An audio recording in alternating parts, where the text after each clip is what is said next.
안녕하세요, 여러분. 정치 분석 채널에 오신 걸 환영합니다. 오늘은 정말 심각하고 중요한 소식을 가지고 왔어요. 미국에서 지금 벌어지고 있는 일인데 솔직히 말씀드리면 제가 이런 충격적인 내용을 다루게 될 줄 몰랐습니다. 바로 백악관이 연방 공무원들에게 셧다운이 되면 너희들 다 해고할 수도 있어 라고 경고를 한 거예요. 이게 얼마나 파격적이고 위험한 일인지, 그리고 이게 미국 정치사에 어떤 의미인지 지금부터 차근차근 설명해 드릴게요. 셧다운이 뭔지부터 알아보자. 먼저 기본적인 것부터 설명해 드릴게요. 미국은 매년 9월 30일이 연방정부 예산 마감일이에요. 의회에서 예산안을 통과시켜야 정부가 다음 해에도 계속 돌아갈 수 있거든요.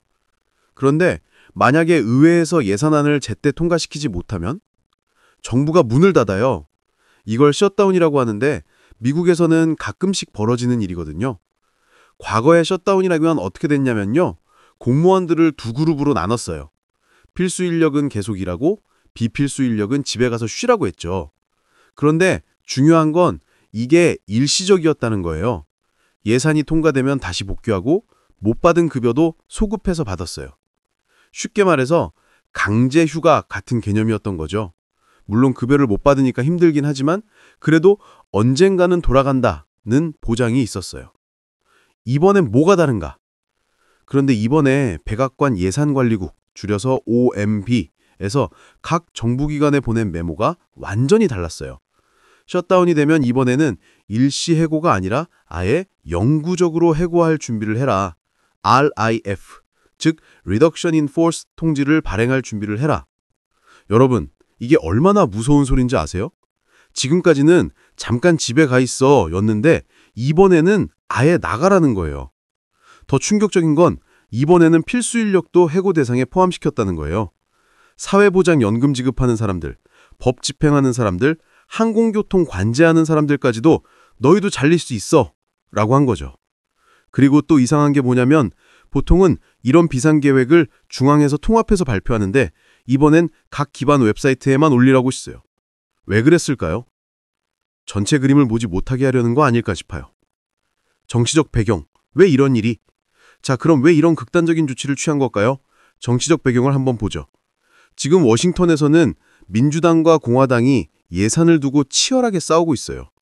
민주당은 예산 연장할 때 저렴한 건강보험법 지원도 같이 연장해달라, 다른 사회보장 정책들도 포함시켜달라고 요구하고 있거든요.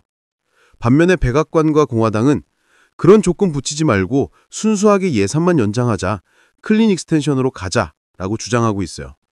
그런데 협상이 막다른 길로 들어선 결정적인 순간이 있었어요. 트럼프 대통령이 민주당 지도부와의 회담을 일방적으로 취소해버린 거예요. 그리고는 이런 강수를 든 거죠. 우리 말 안 들으면 공무원들 다 자르겠다. 하지만 이게 갑작스러운 결정은 아니에요. 사실 트럼프는 이미 올해 2월에 각 기관의 대규모 인력 감축 계획을 세우라는 행정명령에 서명했거든요. 당시 OMB가 보낸 메모를 보면 법령이나 규정에 의해 의무화되지 않은 기능을 수행하는 직원을 식별하라 라고 했어요. 즉, 이번 대량 해고 위협은 트럼프의 장기적인 정부 축소 계획의 일환이라는 거죠. 의회의 협조를 받기 어려우니까 셧다운이라는 위기 상황을 이용해서 자기 목적을 달성하려는 거예요. 각계 반응, 난리가 났다.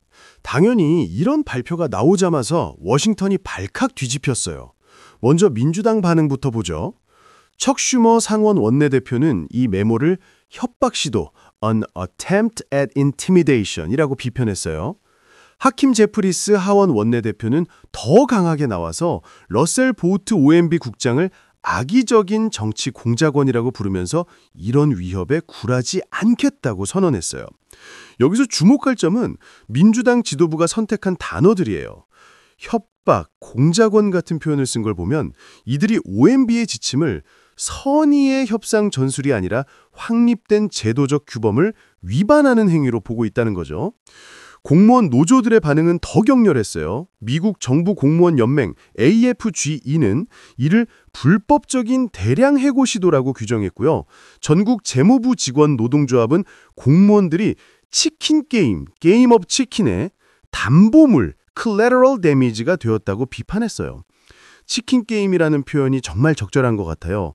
두 차가 서로를 향해 달려가면서 누가 먼저 핸들을 꺾느냐를 겨루는 게임인데 지금 상황이 딱 그렇거든요.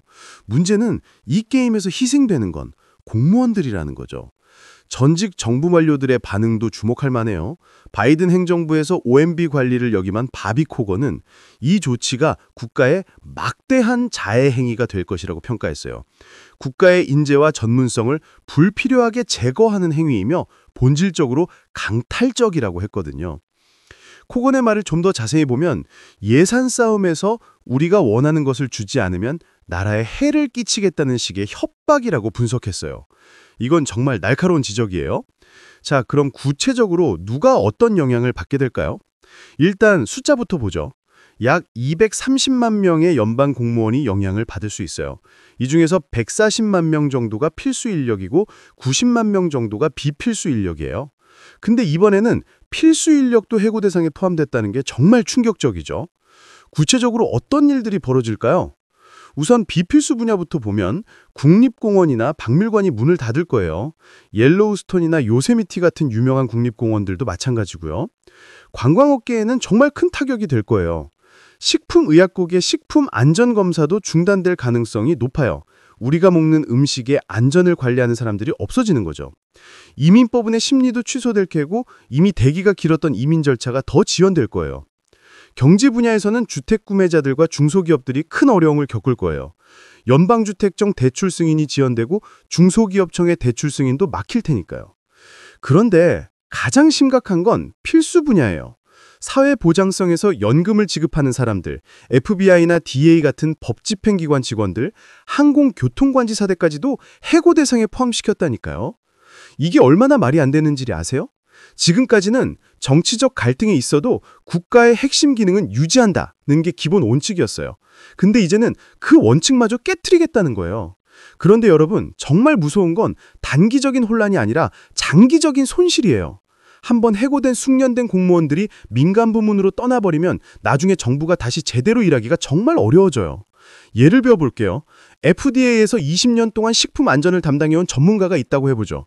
이 사람이 해고되면 20년간 쌓아온 경험과 전문성이 한 번에 날아가는 거예요.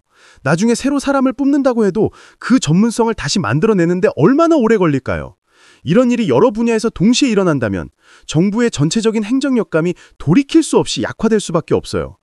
더 심각한 건 이런 일이 한번 벌어지면 다른 우수한 인재들도 공무원이 되기를 꺼릴 거라는 점이에요. 언제 정치적 이유로 잘릴지 모르는데 누가 공무원을 하겠어요? 과거 사례와 비교해보면 사실 미국 정부 셧다운은 이번이 처음은 아니에요. 과거에도 여러 번 있었거든요. 가장 최근에는 2018년 19년에 35일 동안 셧다운이 있었어요.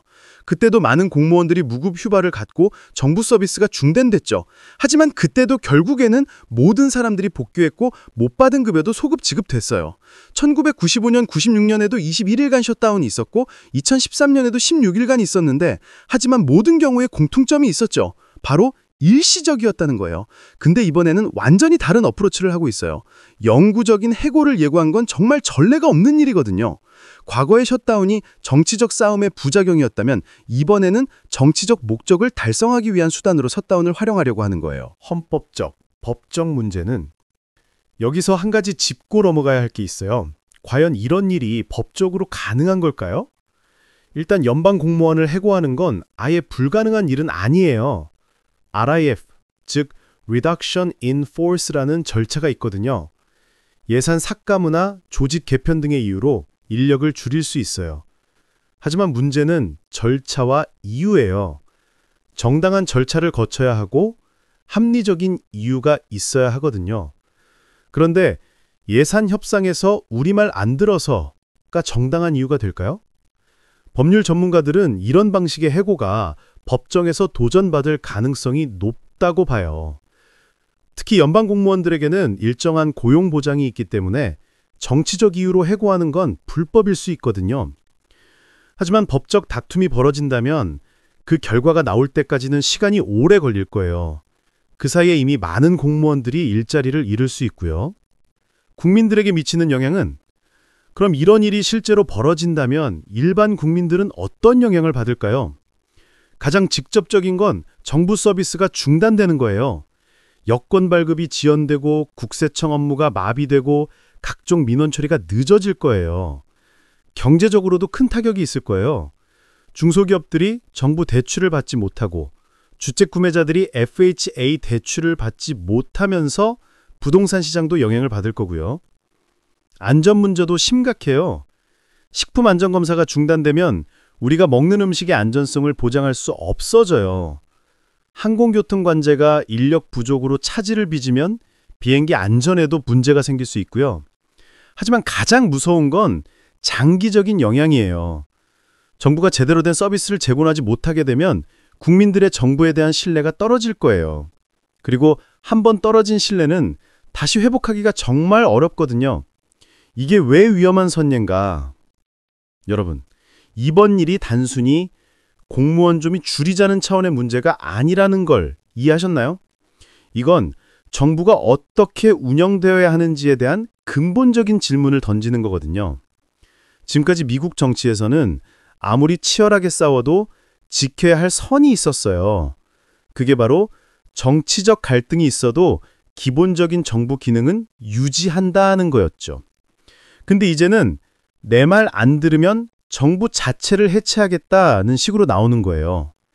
이런 식으로 하면 앞으로도 예산 협상할 때마다 이런 극단적인 위협이 나올 수 있어요. 상상해보세요. 민주당이 정권을 잡으면 공화당이 우리 정책에 반대하면 국방부 직원들 해고하겠다고 할 수도 있는 거죠. 공화당이 다시 정권을 잡으면 민주당이 반대하면 환경청 직원들 해고하겠다고 할 수도 있는 거예요. 그러면 정부가 제대로 일할 수 있을까요? 정치가 바뀔 때마다 정부 조직이 통째로 바뀌는 상황이 벌어질 거예요. 다른 나라에서는 이런 일이 다른 민주주의 국가에서도 벌어지는 걸까요? 대부분의 선진 민주주의 국가에서는 이런 일이 거의 없어요. 정치적 갈등이 있어도 공무원 조직의 연속성을 보장하는 게 기본이거든요. 예를 들어 영국 같은 경우 총리가 바뀌어도 공무원 조직은 그대로 유지돼요. 독일도 마찬가지고 프랑스도 마찬가지예요. 정치인들은 바뀌지만 실제 행정을 담당하는 공무원들은 연속성을 유지하는 거죠.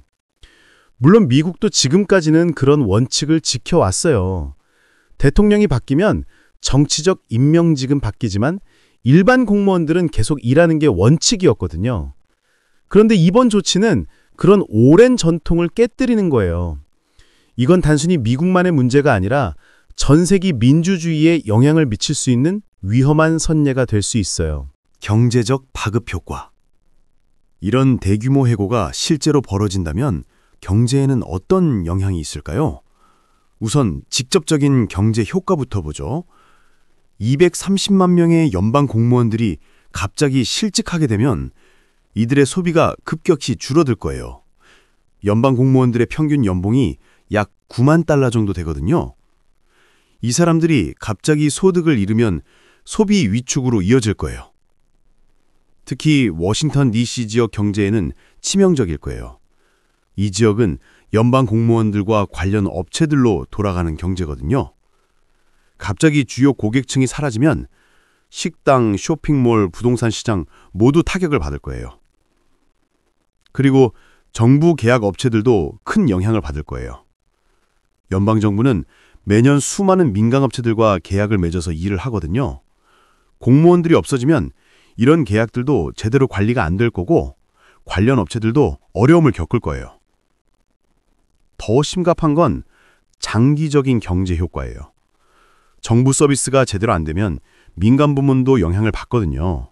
예를 들어 특허청이 제대로 일을 안 하면 기업들의 혁신 활동이 지연될 거고 규제 기관이 일을 안 하면 시장 질서가 혼란스러워질 거예요. 국제적 영향과 평판. 이런 일이 벌어지면 미국의 국제적 위상에도 영향이 있을 거예요. 우선 다른 나라들이 미국 정부의 안정성에 대해 의문을 가질 수 있어요. 미국 정부가 내부 갈등 때문에 기본적인 기능도 못하는데 과연 국제협약을 제대로 이행할 수 있을까? 이런 의구심이 들 거거든요. 특히 미국과 동맹 관계에 있는 국가들은 걱정이 클 거예요. 국방부나 국무부 직원들이 대량 해고되면 외교나 안보 업무에 차질이 생길 수밖에 없거든요. 경제적으로도 달러의 신뢰도에 영향이 있을 수 있어요. 미국 정부가 이렇게 불안정하면 다른 나라들이 달러 대신 다른 통화를 쓰려고 할 수도 있어요. 공무원들의 실제 상황. 그럼 실제 공무원들은 지금 어떤 상황일까요? 제가 몇몇 보도를 통해 들어본 바로는 연방 공무원들 사이에 엄청난 불안감이 퍼져 있다고 해요. 특히 가족이 있는 공무원들의 경우 주택 대출이나 자녀 교육비 등을 걱정하고 있대요. 일부는 벌써부터 민간 부문으로 이직할 준비를 하고 있다고도 해요. 해고당하기 전에 차라리 내가 먼저 나가자는 생각인 거죠. 특히 젊은 공무원들은 이런 식으로 불안정한 직장이면 차라리 민간으로 가는 게 낫겠다고 생각하고 있어요. 이렇게 되면 정부가 우수한 인재를 유치하기 더 어려워질 거예요. 반대로 은퇴를 앞둔 고령 공무원들은 그냥 버텨보자는 생각이 많대요. 하지만 이분들도 스트레스가 심해서 조기 은퇴를 고려하는 경우가 늘고 있다고 해요. 법적 대응 가능성.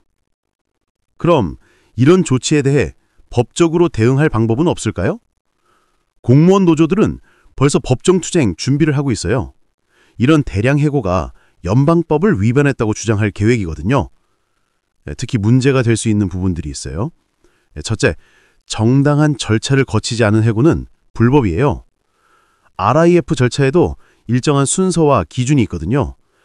성과가 낮은 사람부터, 근속연수가 짧은 사람부터 하는 게 원칙인데 정치적 이유로 무차별적으로 자르는 건 문제가 있을 수 있어요.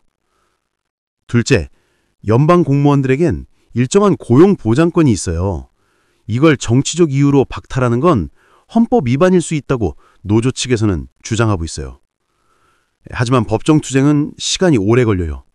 그 사이에 실제로 해고가 이루어지면 나중에 법원에서 승소해도 이미 피해는 발생한 거거든요. 의회의 대응은 어떻게 되고 있을까요? 민주당 의원들은 이미 강하게 반발하고 있어요. 일부는 이런 조치를 막기 위한 법안을 준비하고 있대요. 예를 들어 정치적 이유로 공무원을 해고할 수 없다는 내용의 법안을 만들려고 하는 거죠. 하지만 문제는 지금 의회가 예산안도 통과시키지 못하고 있는 상황이라는 거예요. 새로운 법안을 만들 시간도 없고 설사 만든다고 해도 공화당이 반대할 가능성이 높아요. 일부 공화당 의원들은 어떻게 생각하고 있을까요?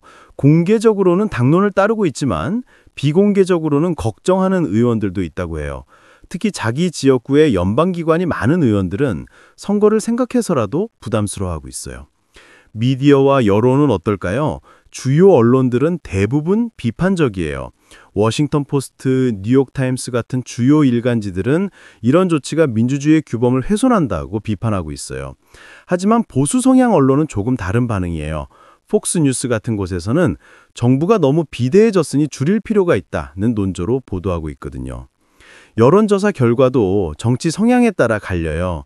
공화당 지지자들은 상당수가 정부 인력 감축이 필요하다고 생각하는 반면 민주당 지지자들은 대부분 이건 너무 극단적이다라고 보고 있어요. 흥미로운 건 무당파 유권자들의 반응인데 이들은 정부 개혁은 필요하지만 이런 식으로 하는 건 아니다라는 의견이 많대요. 사실 미국 역사상 정부 인력을 대폭 줄인 사례가 아예 없는 건 아니에요. 1990년대 빌 클린턴 대통령 시절에도 정부 인력을 상당히 줄였거든요.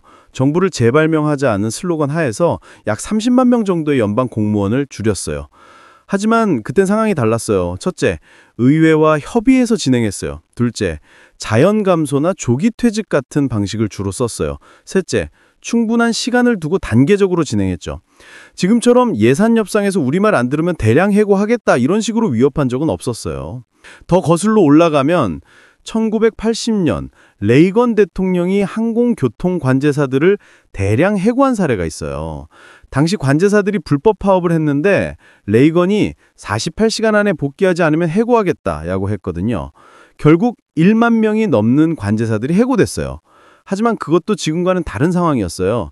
불법 파업이라는 명분이 있었고 항공안전이라는 절대적 가치가 걸린 문제였거든요. 다른 나라에선 이런 일이 어떻게 처리될까요?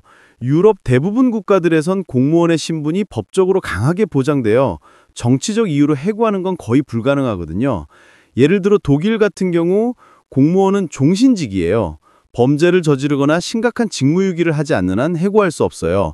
정권이 바뀌어도 공무원은 그대로 일을 계속해요. 프랑스도 마찬가지예요. 공무원의 정치적 중립성이 강하게 보장되고 정치적 이유로 해고하는 건 위법이에요.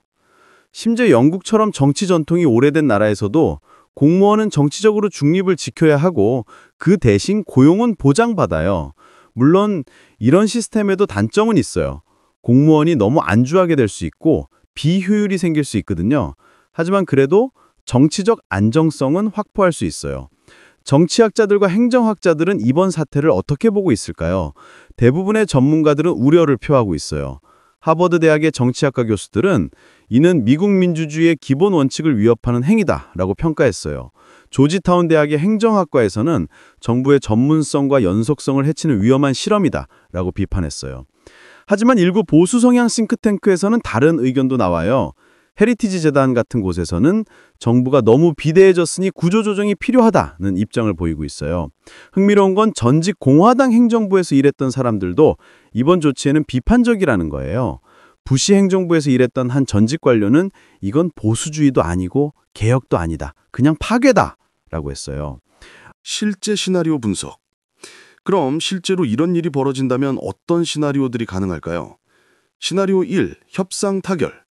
가장 바람직한 시나리오는 마지막 순간에 의회가 예산안에 합의하는 거예요. 그러면 셧다운도 없고 대량 해고도 없겠죠. 하지만 지금 상황을 보면 이 가능성은 그리 높아 보이진 않아요. 시나리오 2. 단기 셧다운. 예산안 합의가 늦어져서 며칠이나 몇 주 정도 셧다운이 되는 경우예요. 이 경우에는 실제 해고까지는 가지 않을 가능성이 높아요. 여론의 압박도 있고 법정 투쟁도 시작될 테니까요. 시나리오 3. 장기 셧다운과 부분적 해고. 정말 최악의 경우인데 셧다운이 몇 달씩 길어지고 일부 공무원들이 실제로 해고되는 상황이에요. 이렇게 되면 정부 기능이 심각하게 마비될 거예요. 시나리오 4. 법원 개입. 대량 해고가 시작되면서 법원이 긴급 정지 명령을 내리는 경우예요. 그러면 해고는 일시 중단되지만 법적 다툼은 계속될 거고 불확실성은 지속될 거예요. 장기적 전망. 이번 사태가 해결된다고 해도 장기적으로는 어떤 영향이 있을까요? 우선 연방 공무원들의 직업에 대한 인식이 바뀔 거예요. 지금까지는 안정적인 직장이라고 여겨졌던 공무원 자리가 정치적 위험이 있는 직장으로 인식될 수 있어요. 이렇게 되면 우수한 인재들이 공무원이 되려고 하지 않을 거예요. 특히 기술 분야나 전문직 분야에서는 민간과 경쟁해야 하는데 고용 안정성까지 불안하다면 경쟁력이 떨어질 수밖에 없어요. 정치적으로도 새로운 선례가 만들어질 수 있어요. 앞으로 정권이 바뀔 때마다 우리 정책에 반대하면 관련 부서 직원들 해고하겠다는 식의 위협이 나올 수 있거든요. 이런 식으로 되면 정부의 연속성과 안정성이 심각하게 훼손될 거예요. 전문성을 쌓아온 공무원들이 정치적인 이유로 계속 바뀌면 정책이 일관성도 없어지고 행정의 질도 떨어질 거거든요. 그럼 해결 방안은 뭘까요? 단기적으로는 의회가 예산안에 합의하는 게 가장 중요해요. 양당 지도부가 서로 양보해서 타협점을 찾아야 하거든요. 중기적으로는 이런 일이 재발하지 않도록 제도적 장치를 만들어야 해요. 예를 들어 예산 불통과 시에도 기본적인 정부 기능은 유지한다는 법을 만들 수 있을 거예요. 장기적으로는 예산제도 자체를 개혁해야 한다는 목소리도 나와요. 매년 이렇게 벼랑 끝 협상하는 것보다는 좀 더 안정적인 예산 시스템을 만들자는 거죠. 또 공무원 제도도 개선이 필요해요. 정치적 중립성은 보장하면서도 성과에 따른 평가와 보상 시스템은 강화하는 방향으로 가야 할 것 같아요. 시민으로서 우리가 할 수 있는 일. 그럼 이런 상황에서 일반 시민들은 무엇을 할 수 있을까요? 첫째, 관심을 갖는 거예요. 이런 정치적 사안들이 우리 일상과 무관해 보여도 실제로는 많은 영향을 미치거든요. 정부 서비스가 중단되면 결국 피해를 보는 건 국민들이에요. 둘째, 정확한 정보를 찾아보는 거예요. 요즘에는 가짜뉴스나 편향된 정보들이 많잖아요. 여러 소스를 비교해보고 신뢰할 만한 언론의 보도를 참고하는 게 중요해요. 셋째, 정치인들에게 의견을 표현하는 거예요. 자기 지역구 의원들에게 편지를 보내거나 전화를 하거나 소셜미디어로 의견을 표현할 수 있어요. 넷째, 투표에 참여하는 거예요. 결국 이런 문제들을 해결하는 건 민주적 과정이거든요. 선거 때 자기 가치관에 맞는 후보를 선택하는 게 가장 기본적이고 중요한 참여 방식이에요. 결론. 자, 지금까지 미국 백악관의 대량 해고 예고 사건에 대해서 자세히 살펴봤습니다. 정리해보면 이번 사건은 단순한 예산 협상 압박 수단이 아니라 미국 정치사의 새로운 전환점이 될 수 있는 중대한 사안이에요. 한편에서는 정부 효율성 증대를 위한 개혁이라고 하고 다른 편에서는 민주주의 규범을 파괴하는 위험한 시도라고 보는 거죠. 어떤 관점이 맞는지는 시간이 지나봐야 알겠지만 분명한 건 이렇게 극단적인 방식이 좋은 선례가 되지는 않을 거라는 점이에요. 결국 민주주의는 서로 다른 의견을 가진 사람들이 대화와 타협을 통해 해결책을 찾아가는 제도거든요. 한쪽이 극단적인 위협을 가하면서 자기 뜻을 관철하려고 한다면 그건 민주주의라고 할 수 없을 거예요. 여러분은 어떻게 생각하시나요? 정부가 이런 식으로 위협을 가하는 게 정당하다고 보시나요? 아니면 너무 과하다고 생각하시나요? 그리고 이런 국제 정치 이슈들이 궁금하시다면 구독과 알림 설정을 꼭 부탁드려요. 복잡하고 어려운 정치 상황들을 최대한 쉽고 재미있게 설명해 드리려고 노력하고 있거든요. 다음 영상에서는 이 사건의 후속 상황이나 다른 흥미로운 국제 정치 이슈로 찾아뵙겠습니다. 영상이 유익하셨다면 구독과 좋아요는 영상 제작에 큰 힘이 됩니다. 시청해 주셔서 정말 감사하고 다음 영상에서 또 만나요. 행복한 하루 되세요.